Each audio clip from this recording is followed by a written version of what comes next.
guest today is Rob Gillen. Rob, how you doing? Good, thank you.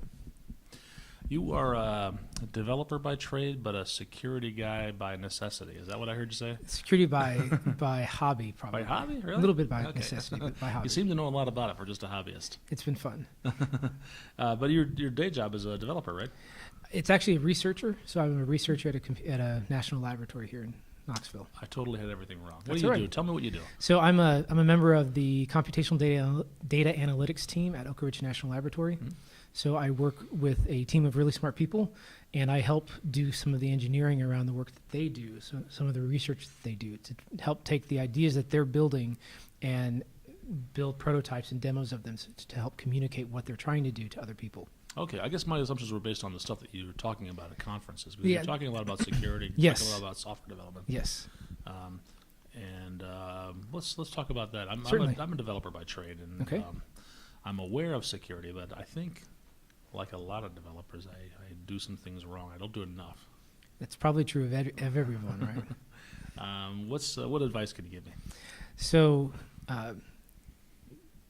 the biggest one is to become informed, right? So one of the things I do, and the reason I give security-related talks at developer conferences, is to help developers think about the choices that they're making when they're building applications.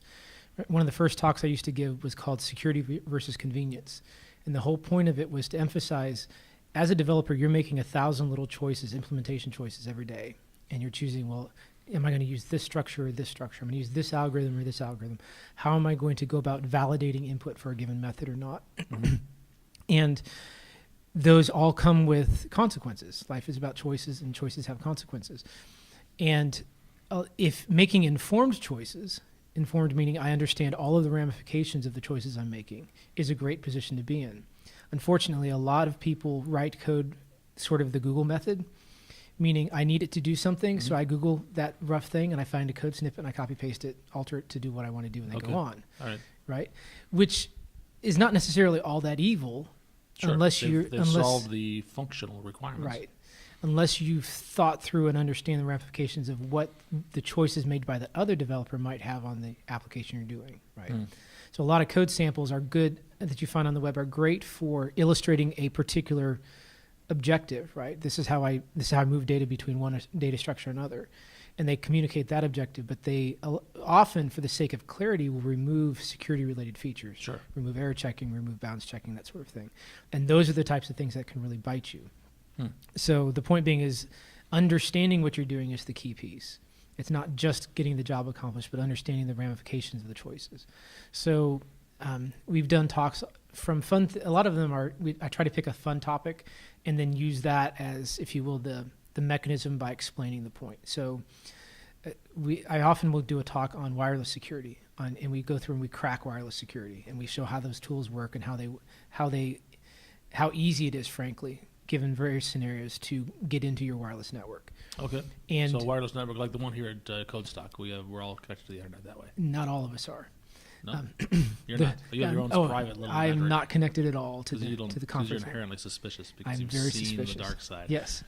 Well, because there's, and that's a good point, right? And there's actually, there's a gentleman walking around with a tool set that is designed to intercept traffic. What? And be a wild Walking around here? man. Yes. Intercepting my traffic? Yes, you were sitting near him this morning, in my session. The point is there are tools, and we use the Wi-Fi spec as a mechanism of explaining some of the trade-offs that were made by the implementers, and how those obviously give convenience to the people consuming it, Right. connecting to wireless networks and I so just forth. connect and enter our password. Right. Bang! I have internet adoption. Simple access. example.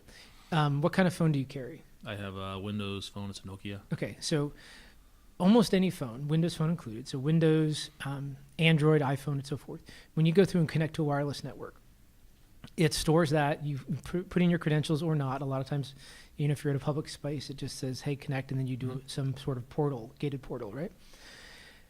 Unless you are very diligent and go back through and either A, turn off your Wi-Fi radio when you're not explicitly using it, or you go through and tell it to forget that network, which most people don't do, your phone is constantly, when it's not associated with the network, it is constantly broadcasting the networks that you have stored and you've previously connected to. right? So it's going out and saying, hey, is the ATT Wi-Fi network from Starbucks available? Yeah, and that's convenient because I stop at a lot of Starbucks. Exactly. Is such and such a network available? Is Dave's home network available? It's going through the entire list, and it's constantly going through and broadcasting those. There's little packets that it's sending out saying, is this network there? Is this network there? Is this network there? Well, the device that the gentleman this morning was carrying listens for those types of packets. And all it does is as soon as it sees one of those types of packets, it creates a network with that same name and then allows you to then connect to itself. Ah, I see. So if you, And that's sufficient. My Wi-Fi would, if it saw something called ATT Wi-Fi, it would connect to it. it would connect to it immediately. Hmm. And then your phone does what your phone does, which is as soon as it's online on a network, it starts transmitting data through it. So it checks your email, updates your Twitter feeds, and all that sort of thing. So depending on the security of all of those subsequent tools, your data is now passing through that person's device as a man in the middle, and he can intercept and mangle that traffic however he wants to and or log it. That's frightening. It is frightening, Yeah. right? And so we talked through different choices. Well, what could be different, right? The Wi-Fi spec could have been written a little differently. So rather than broadcasting the networks I'm looking for, maybe the radios would simply sit in a listen or receive only mode. And when networks are around that are broadcasting that match the security parameters that Then my phone that or they're my looking laptop for, could respond to that. right. So rather than being the client radio being proactive, it could be passive until point that the access points that it's looking for appear. All right. Well, it's too late for us as consumers to do anything about that. There is. I mean, there are some things you can do, right? So we talk about, Yeah, you can turn off, only turn on Wi-Fi when you're close. Okay. Forget networks that you shouldn't. Things, and there are things like if I'm connecting to a protected network, these devices can't emulate the network protection as well, so that's harder. I mean, I have to put in a key code or something. Right. Like that. So your phone would be configured would say Dave's home network is a protected network. This device can't emulate the same security structure, so it would fail to connect in that scenario. Interesting. Right. So you're most susceptible in open Wi-Fi networks or having stored open Wi-Fi networks that this device can easily emulate the same security because there are no security parameters for it. Interesting. Right. So and that even becomes a security versus risk conversation there, or convenience versus security risk there. As a carrier of that phone, do I want to constantly be turning my Wi-Fi on and off? Sure. Or do I just want to leave it on and just have it work? Right. Yeah. And that's a very common question. So I'll share something with you that I'm going to have to Certainly. change before this is published. Yes. Is that a couple of years ago, my home router, it just lost its password. Something, I don't know, reset or something like that, and suddenly I didn't need a password. Yes. I didn't discover this until a friend came over, and Mm-hmm. I didn't bother. I didn't worry about it. Yep. Because my thought was, well, if my neighbors want to connect and I'm not home, I'm Right. on the road a lot, that's fine.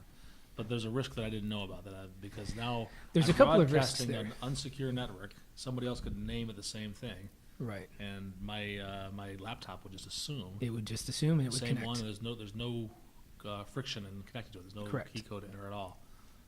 So there's a good, compelling reason to me now to Yes. go back and set that. All right. All right, Yes. I'll be home tomorrow, and this won't go out until after. Okay, there we so go. I You can think fix I'm it then. good. I think I can trust the people in this room. Okay. Excellent. So that's a simple example of the type of thing, right?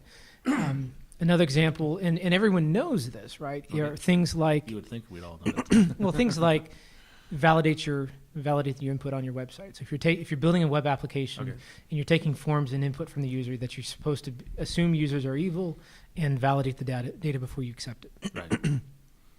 And a lot of people, especially most of the web frameworks today, make a good attempt at making that easy for you, right? People talk about falling into success, right? Making it easy to make the right choices, even if you're not being explicit about it. Right. But I was given a talk yesterday, and yesterday morning, a paper was released that from a bunch of researchers out at UC Berkeley talking about a security evaluation they did of the five of the most popular password management tools. So tools that people use to help protect them online. So things like LastPass and My1Password and things like that. And what was fascinating in the conversation, or in the paper, is the paper dealt with some very significant errors, programming errors, that were made by those companies that revealed tons of information about their users. Now, I'll be very quick to say that the researchers were very careful. They discovered it, did their research last August, and actually announced it or disclosed it to the companies last August. And within a few weeks, those were all fixed. And they're just now, almost a year later, talking about it. So there was very responsible disclosure, which is great. But what they highlight in the paper that I think was particularly salient is writing secure software is hard. Yeah. Right? So for example, one of the applications had a cross-site scripting vulnerability, right? Another one had a cross-site request forgery vulnerability, right? These are applications that are designed to save your password. Yes. So vulnerabilities in those applications could disclose to a malicious website your entire password database. Sure. Right? So the point is even people for whom it is their day job and their full-time focus, it's a hard thing to do. So others of us who are writing web applications need to also be diligent, or need to be similarly diligent, that if we're building web applications that collect user credentials or do make decisions based on user credentials or assumed to be private information, we need to be diligent about how we're implementing the tools available to us to protect that data. Now, the good news is over the last few years, the frameworks have gotten really good at giving us tools in our toolbox to protect that data, to make that, but we still have to make the right choices around them so that we do protect their data. Good stuff. Are you writing about this somewhere? I write a little bit about it on my blog, so it's just rob.gillenfamily.net. I'd point people to that. Another resource I'd like to recommend people view is the owasp.net site, so owasp.net. So that's a series of tools and posts and articles specifically on web application security. Yep.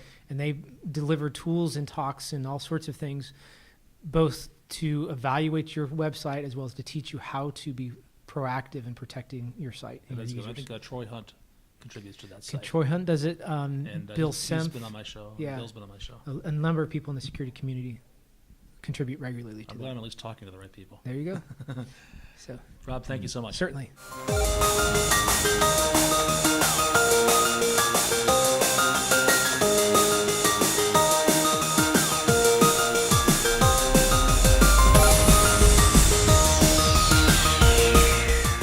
I would be wrapping this up, but we have a bunch of friends in here talking about technology really loudly.